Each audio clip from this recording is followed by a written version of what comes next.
In this video, we're going to be discussing the 3 main passing postures we could use when trying to pass the 50-50 from the top position.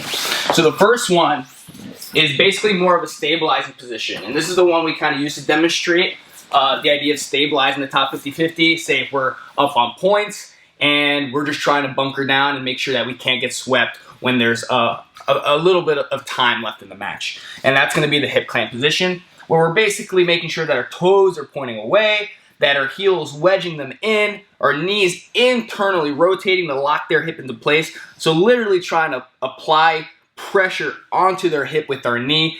This contact should be flush. There should be no gap of space here that they can exploit. So being aware of how our foot's positioned, bringing our knee internally rotated onto the hip, and now doubling down on control of this near leg by grabbing the hip and connecting my knee and my elbow together so that I'm essentially creating this wall where they're unable to escape their leg to, say, sweep me or take my back, something like that.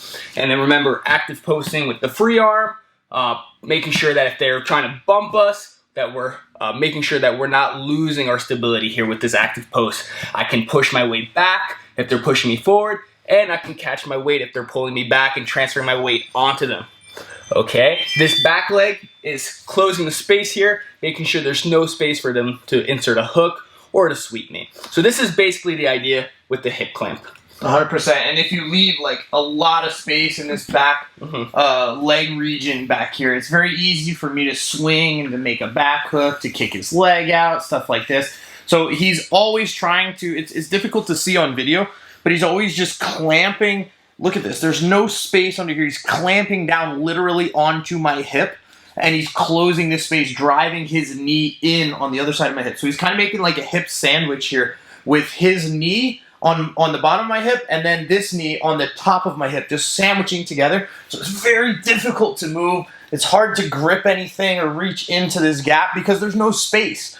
And again, he's not using any energy in this position. It's just being positionally correct. So it's like he doesn't have to just squeeze and hold me. He can literally just relax here, you know, like order a pizza or something. He can hang out all day here.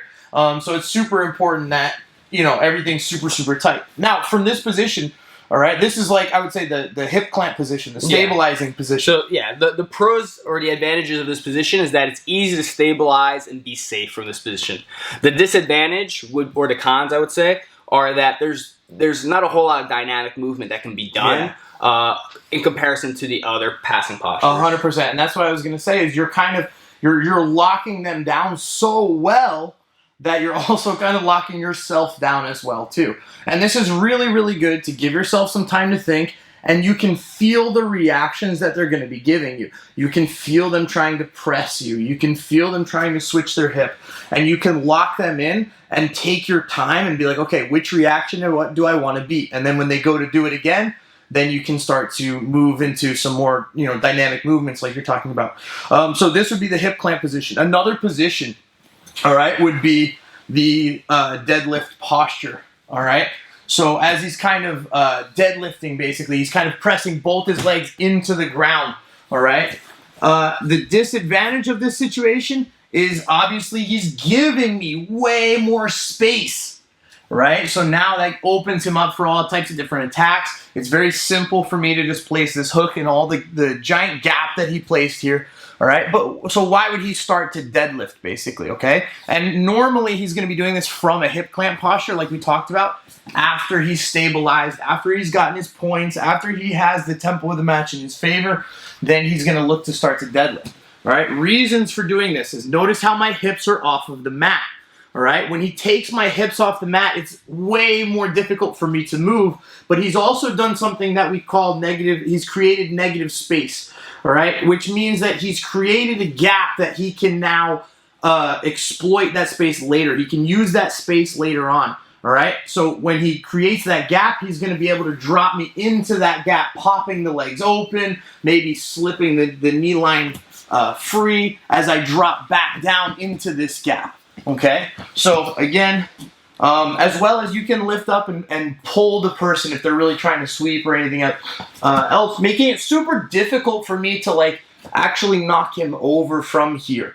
Okay, so what are some key points to the deadlift posture that we're going to look to, make sure that we're doing, so we're not getting just like swept over as soon as we stand up. If he has no grips, no nothing, he just deadlifts and just stands up, look, he's giving me loads of space. Like we talked about earlier, that knee line is super free to just come out, taking his back, tripping him over. I got a whole bunch of different things that we can do from here.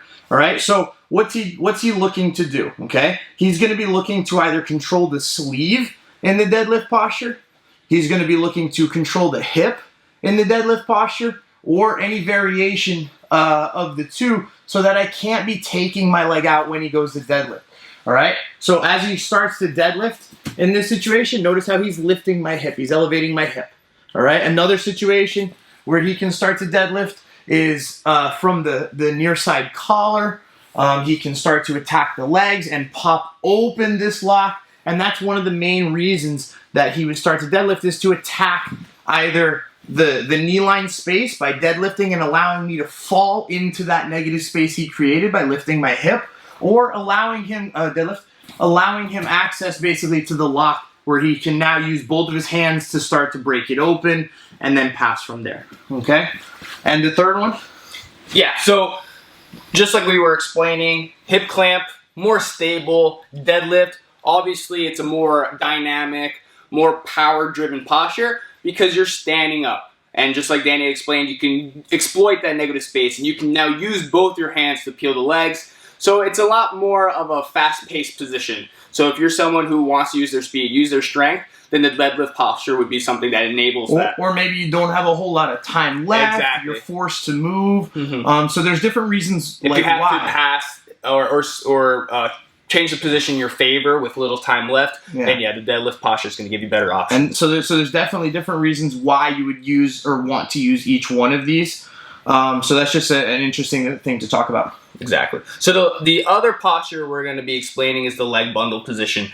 And the reason this is so different from the other positions is because instead of focusing our control on the near leg, we're going to look to control both legs at the same time. So what that looks like is I'm going to be looking to use this hand here to underhook and essentially bundle up the legs together.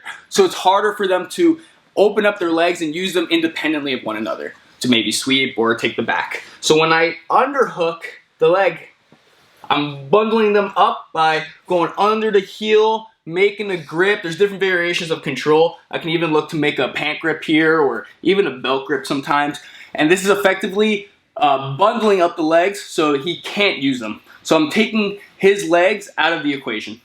And then just like we saw in the hip clamp position, I'm going to be using this hand as an active post, but instead of keeping my weight distributed towards the back leg, I'm going to be looking to pivot and distribute my weight towards my opponent in a stack-like motion. So this is definitely a lot more like your conventional stack passes in jiu-jitsu, where maybe I'm trying to stack the person up with C grips here, or maybe I'm trying to like a single stack here, driving the person forward.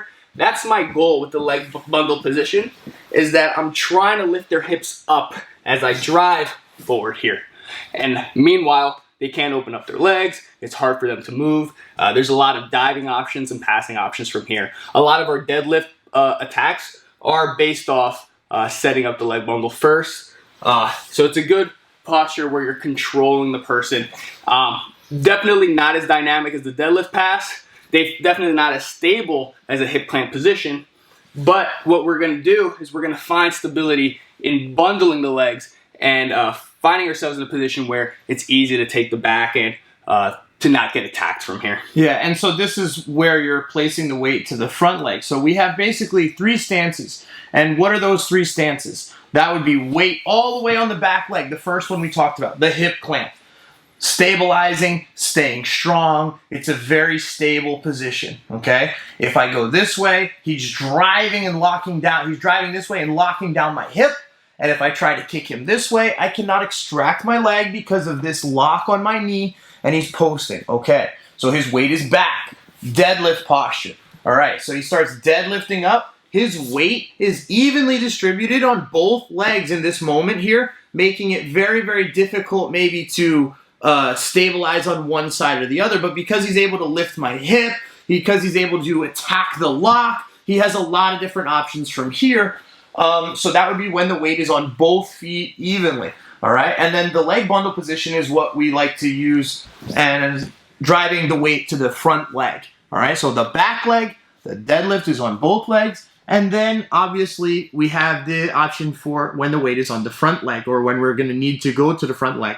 All right, so now hopefully this will help you guys have a better understanding of the different positions that we're going to be using, different postures that we're going to be using to dissect the 50-50 guard, and obviously play based off of their reaction. So if we see one of the reactions that they're doing, I can place myself immediately into the proper posture to counter attack what they're doing.